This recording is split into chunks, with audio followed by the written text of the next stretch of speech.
Over the past several months, we watched as heart-wrenching testimonials of sexual misconduct, harassment, discrimination, toxic masculinity, misogyny, and assault in the beer service industry have been exposed. And while these things have gone on for years, it took the platform provided by RAINN and Embolden Act Advance for them to get center stage. These stories have been told by brave people who had to endure these traumas and injustices, often with little or no support, and sadly, more often than not, without being believed. Prior to my interview with Hannah, we had discussed some of these instances and initially decided not to focus on them or her personal experiences, as they may be distressing for her and others.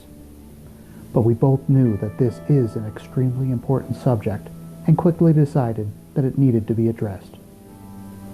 While this may contain some triggers, Hannah's focus is on the betterment of the beer industry and ways that individuals and organizations can work to be more inclusive, rather than a retelling of the past. From the outside, the craft beer industry looks like a very inclusive place. Everybody's friendly, or seems friendly, but it's not the case.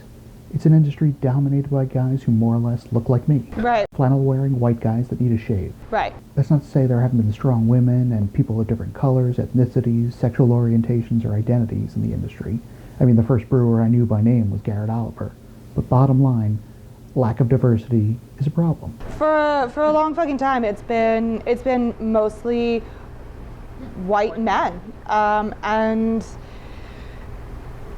there's a lot of challenges that come from not being a white man or a white cisgender male, because there's so many other different facets, you know. Working for a company that is 50% woman-owned, virtually 100% woman-run for production base, it's really, really fucking nice to not have to fight harder because of my gender and how I identify on a daily basis, just to be able to do my job, just to be able to be taken seriously. That is hugely refreshing. It's hugely empowering. This was such a great place for me to land, and I didn't even know it at the time. I didn't know that this was where I was going to land, or that this is where I needed to land, but this is obviously where I was meant to land. You know, again, the universe didn't let me fall flat on my face. In fact, she put me in a pretty fucking good spot to be surrounded by so much support. And yeah, it's just, yeah, it's been a really, really great place to be. You're really active outside the brewery with the Pink Boot Society and the MBAA DI Task Force, trying to work on inclusion and equity problems in the industry. Right. All of which is very supported by ownership here. But yeah, I am. I'm very involved in different organizations and on different boards, and talk about equity and inclusion a lot. And what I will say about that is, obviously from a selfish standpoint, I'm involved in that, and I'll talk about that in a second too. But so we hear the word diversity a lot thrown around, and that's, you know, a big buzzword, and it's great, and diversity is hugely important, but diversity is not the driver. Diversity is the end result, and how you achieve diversity is through having a more inclusive, equitable, and just environment around you. That's how you achieve diversity. For people that are really trying to, how do we make our workforce more diverse? How do we make our customer bases more diverse? Well, it has to start with inclusion, and it has to start with having equity for those people that don't look like you. And so that's obviously something that I'm really passionate about. And so being a woman in this industry, obviously I have faced a lot of challenges, a lot of injustices, a lot of inequities, and that is from both within the industry and from consumers as well, and just the fact that we live in a patriarchal society. But I felt like when I was coming up through the beer industry several years ago, because, you know, I'm only in my 20s, guys, so I felt like I didn't really have a strong group of people that were like me, or that just weren't your cisgender white male. And that created a lot of loneliness and a lot of like, well, okay, I guess I have to assimilate to this culture that exists. And when you take a step back and you go, actually, that culture that exists is kind of fucked up and isn't necessarily the best place, then you're left holding your hands up going, well, what next? What now? And so I really took a long, good, hard look at myself and those around me and said, okay, well, I have a voice and I'm not super shy and I'm willing to do some of this work to help create a different environment for other people that are a marginalized, part of a marginalized group. And so how can I help so that those people feel more included or feel less alone, or if something happens, so that they know that they're not alone? Because, you know, I spent a lot of time kind of just being hung out to dry, you know, and 2020 was shitty for a lot of reasons and for small businesses in general, but for me personally, there were actually a lot of really good things that came out of it. A really unfortunate situation happened at the very beginning of 2020. I was sexually assaulted by a vendor within the craft beer industry at a professional event, and I took a stand against them. I confronted them and said, this is not going to happen again. This is completely inappropriate, and you need to understand why this is inappropriate. And it actually got taken a little bit further than that. But I took that situation, it was kind of the final straw for me, and I said, never again. This is never going to happen to me again. And I want to do what I can to make sure this doesn't happen to other people. And if it does, because that's the sad reality of the world, if that does happen to somebody else, I hope that they feel a little more empowered to take a stand. I hope that they know that there are other people that this has happened to and that they don't need to feel ashamed. It is not their fault, and that I have your back. I will be there with you, standing beside you, holding your hand, holding you up, whatever you need, I will be there with you, and let's smash this fucking patriarchy. Let's fucking smash that glass ceiling. Like, let's do this. Like, we don't deserve to be treated that way. And I turned my wounds into my whys. You know, I turned the shitty things that have happened, the shitty situations, just any number of incidents that have happened, I took that as a motivation for me to say, well, I'm going to do better. I'm going to be better. Have I been completely innocent? No. Have I assimilated to a toxic culture before? Absolutely. You know, misogyny can exist woman to woman. And have I done that? Admittedly, yes, I have. Am I proud of that? Hell no. But you can change, you know, and you can use those learning opportunities or those moments as learning opportunities and say, okay, well, that was wrong, and I'm not going to continue to do that. Education is the platform, the basis for so much of that, and just educating people that these things do exist, they are happening, and here's ways that we can all be better. Let's do it. Let's do it. I'm here for that. I'm 100%, I'm in, I'm here for it, let's do it. And you know, the first step in that is meeting people where they are and understanding where somebody is and approaching that situation very humbly and believing that they are a good person and want to do good. It's just that maybe they don't understand. There's a level of naivety that goes into that. And so let's approach it from a disarming point and let's have a conversation.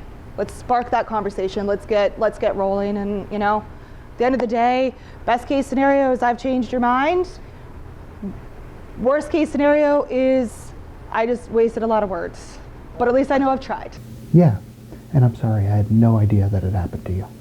I mean, I wasn't super shy about it, but I also didn't, broadcast it out there. He's no longer in the industry, but he did remain employed with that company for a while.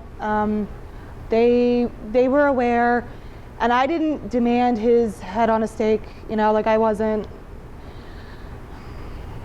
I just wanted them to be aware of that that's what happened, and, there were innocent people involved in that situation, like his wife and children. He needed to be called out, and he needed to be reprimanded and disciplined for it, but I also wasn't going to say that he 100% needed to be fired, and suddenly a two-income family goes down to one income in the, You're much more understanding than I'd be. I didn't come to that decision, quickly or easily. There was a lot of pondering and reflecting that went into that. So this happened in 2020.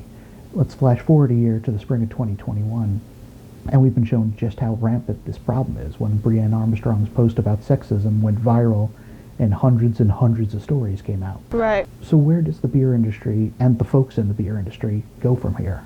I mean, and how do we make things better? Where does the industry go? That's a really good fucking question. Where do people go? That's a really good fucking question. And I honestly, I don't think that people have the answer. Not only within the work that I do within the MBAA, the Brewers of Pennsylvania, our State Brewers Guild, Pink Boots, even just my own network of people. But beyond that, what happens after you blow something open, right? And so you had hit on some of my social media things, and so I've been relatively quiet. But I did make one post, and I mentioned in it that part of the reason why I haven't made a public statement or didn't release details on anything that had happened in the past was because it was hugely triggering. And it's been a rough couple weeks for sure, because a lot of those things that I thought that I had already processed come right back up to the surface, and suddenly everybody really wants to talk about it. And right now, today, I'm fine talking about it. But somebody, a really wise woman, her name's Susan. She has been in the industry for 30 years, and she at one point was the president of the MBAA. She now spearheads the MBAA DEI task force, and she's just this lovely, warm woman. And she said to me, she was like, you know what you're going through is a lot like grief, right? Where the thing happens, there's a part of you that kind of dies, right? There's for whatever it is, that part doesn't exist, or you can't turn back on that. One day you might be okay, and the next day you might be crying on the floor. Who's to say what's going to happen, and that it's okay for that to be the process.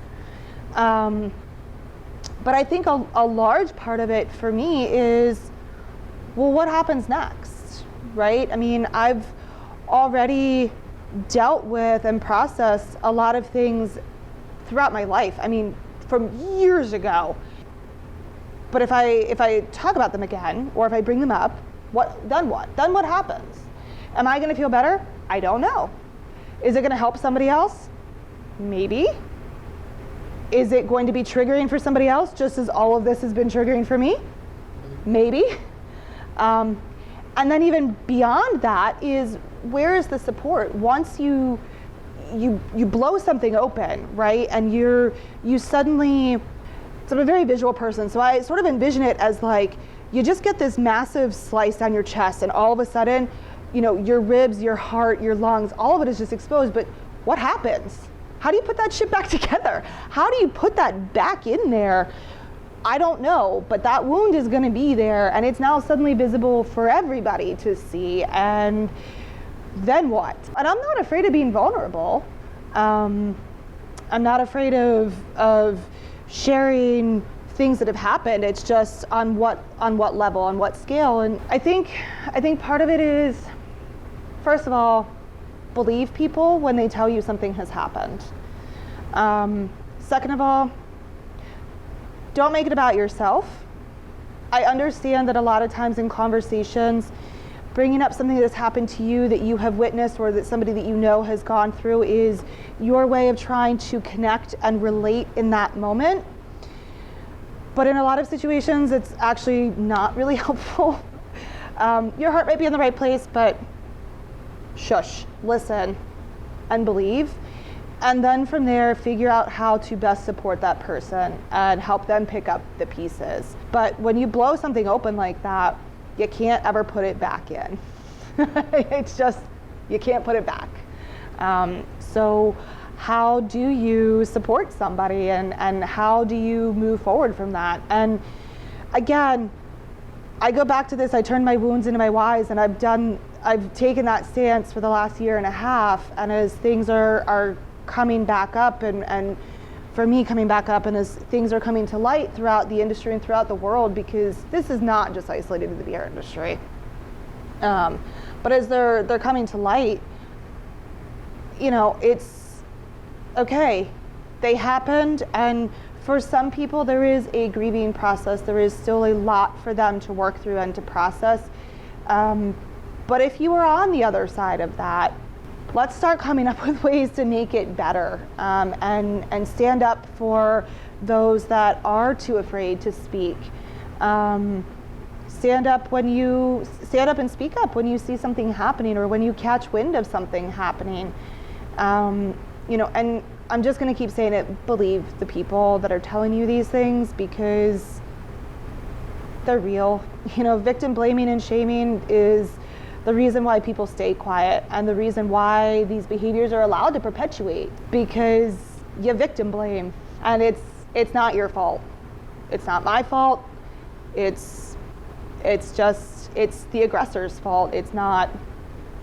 And also, I hate the word victim. I choose to call myself a warrior because I am a fucking warrior, to stand on the other side of a lot of these things, or to persevere through any level of adversity that you have experienced. Wear that badge proudly as a warrior. And if you choose to call yourself a victim, that's fine too. But I myself I'm a warrior. And yeah, that's where it is. That's where I'm at. It's a weird world, but we can do better. 1% better every day. That's what I fight for. So let's keep doing it. I'm here for it. So much of what you described sounds like PTSD. Oh yeah. Not like a sexist comment. That's all far away from, sexual harassment or sexual assault. Well, here's the other thing too, and something that you just said is somebody that makes a sexist comment versus somebody that is sexually assaulted are not in the same realm. And I would agree and disagree with that, and I do want to touch on that because this is actually something, and I'm not calling you out on it, but this is something that I have seen in a lot of people being keyboard warriors, right? And in that term, I'm using warriors as like, but kind of an ironic sense. But people that are very quick to type something into a social media platform, but the second somebody calls them out on it, they either have nothing progressive to say, or they just fight back with a bunch of arbitrary bullshit that means nothing. So one of the things that sometimes tends to surface is the comparison culture, right? And so you start to compare, like, oh, well, that person just had a comment made to them, and I was drugged and assaulted, but everybody's experience is valid. Yeah. And it's all relative to what you have experienced. Like, a sexist comment can still hurt. Yes. And like I said, I'm not calling you out, and I know that your intention was probably not where I'm going, but I also think that this is something that's important to remind people that it is relative to what you have experienced, and everybody's experience is valid. Yeah, they may be to different degrees, but it doesn't make them right. Right. By any means. Or that one is more severe than another or whatever. Like, okay, it hurt. It doesn't feel good. Yeah. And, it can affect you mentally and emotionally in ways that something physical can't. And so, there's a lot of different perspectives to it. There are. And I didn't feel like you were calling me out. But the way I verbalized it, and even the way a guy sees it versus a way a woman sees it. Right, there's different perspectives. Yeah. So what do you think the repercussions will be for some of these breweries and bars that have been called out, especially the bigger names? Can they get fixed and move past this? That question and that concept actually came up in a call that I had last week with a gentleman named Harry from Brews Brothers, which is a podcast and social media platform. And Harry is actively involved in DEI work. That's what he does professionally, but he's also very involved in the craft beer scene in Detroit. And so somebody had asked him a question about founders, because that's been a public thing for years. That's been public knowledge that they've had some challenges and things that they did wrong, and some legal things that have happened. And so how does one atone? How does one come back from that? And there isn't a clear-cut path for anybody, but I do think that it is possible to atone and to bounce back from things that have happened. And I think